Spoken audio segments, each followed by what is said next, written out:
Hello guys, Márcio Marinho here, welcome back. We're going to see the second part of the BigO notation. And please, if you like these videos, subscribe to my channel, like it and share, okay? Let's do this. Okay guys, let's deep dive on the BigO part 2, which is the growth rates. So as you can see, our avatar here, he is giving his first steps, so let's follow him. The growth rates are the following. We have constant time, which means it will always be one axis or one step. So, which means it could be a variable assignment or accessing an array element. That's gonna be constant time. We have logarithmic or log of n. More on logarithmic runtime a bit later.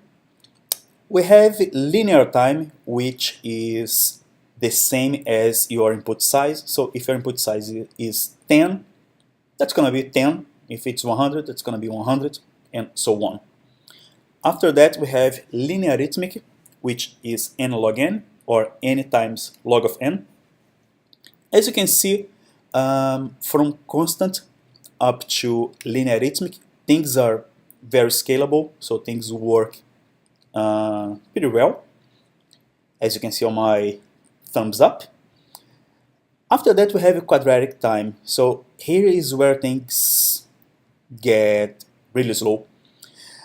After that, we have cubic, which is even worse. They are very slow, but they are still usable for some cases. And these guys, they are called polynomial runtimes, or n square or n cube. After that, we have exponential time, so then things are pretty bad here. Don't expect anything here. After that, the bad boy is the factorial runtime, so no way anything is gonna work in here. So our algorithm is pretty much dead in this case. This table is very useful, so you should keep it and take a read once in a while. We can also see the growth rates on this graph.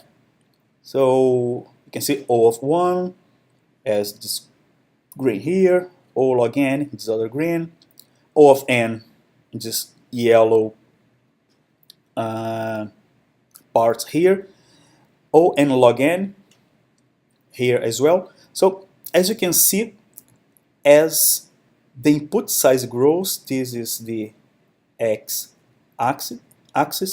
So that's for the input size, and the y is for time. So you see, as the input grows, things are pretty nice for constant, for log of n, for linear, even for n log n. So things are scalable on this piece here. But once you get to quadratic time, so things really goes downhill, because as we grow the input, so the running time grows significantly. Even worse is 2 to the n and factorial. So you see, it's almost a straight line upwards, so it's never gonna work. So you can take a look at this website. They have many more information there, so you can take a read. Okay, growth rates and number of steps. So remember that in the part 1, I spoke about that we measure the algorithms with number of steps. So let's say we have a function of n, where n is our input size. So if it's 10, log of n, that's gonna be 3 or 3.32. So actually the decimal doesn't mean anything, so we can just cut this thing. I just put here just to have a more precise number, but you don't have to worry.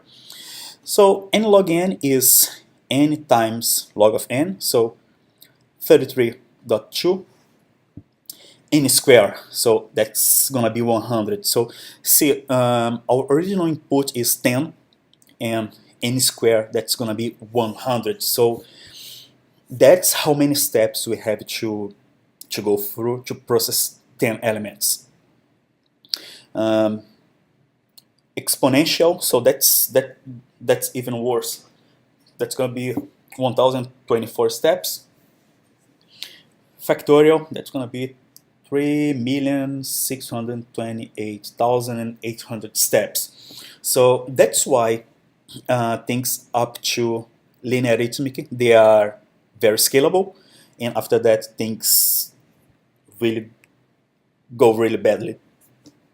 If we advance a little bit more, so you can take a more detailed look at this table, but if you go a little bit further, let me get another number, so 100. So let's say an input size of 100, so that's a very small, I would say tiny input size.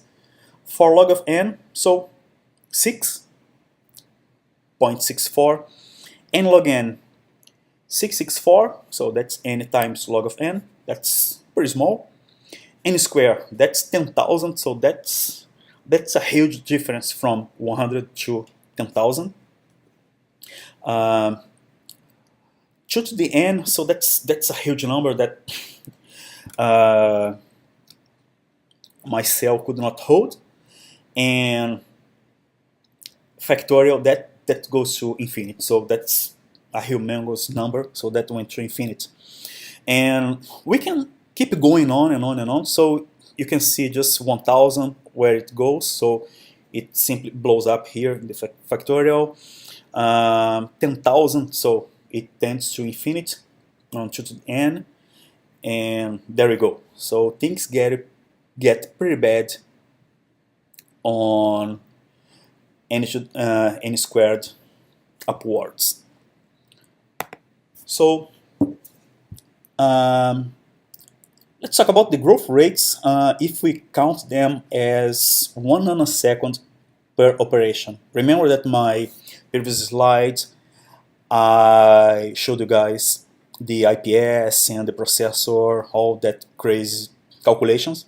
Okay, let's just for a moment imagine that each operation takes one nanosecond to get executed. Let's say an addition, subtraction, anything. So if your input size is 10, and log n is gonna take 3.32 nanoseconds, and log n 33.2 nanoseconds, and n square 100 nanoseconds, 2 to the n 1024 nanoseconds, and factorial 3.62 milliseconds. So that's a huge difference. Yeah, if you come here to a input size of 20, yeah, log fn, it's okay, and log n, and square, yeah, 2 to the n, so 104 milliseconds, so that's huge, and factorial, that's gonna finish in 74 years. So our algorithm is dead, so we all be dead, so and it won't finish.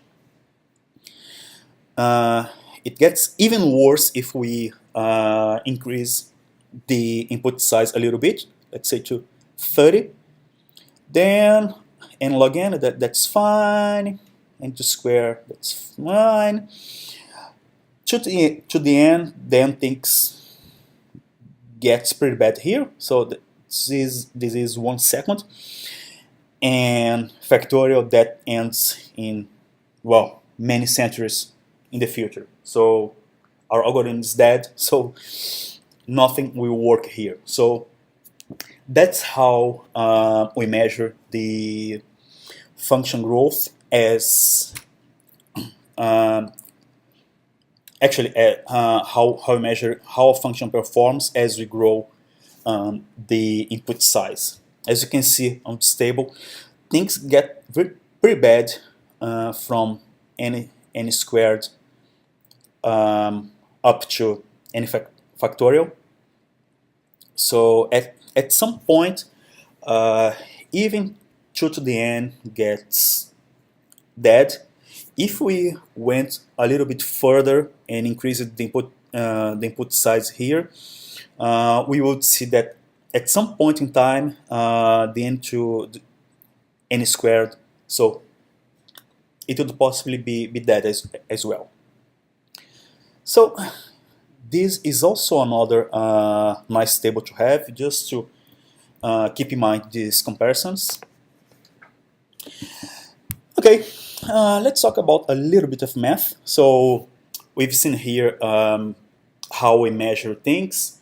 So if we are talking about nanoseconds and how we count the number of steps. So now we're going to talk about a little bit about some math. So remember that I thought the BigO is a notation to measure the running time or space requirements. For example, if I have an equation like O of n squared plus n, that becomes O n squared, because n squared is way bigger than n plus m.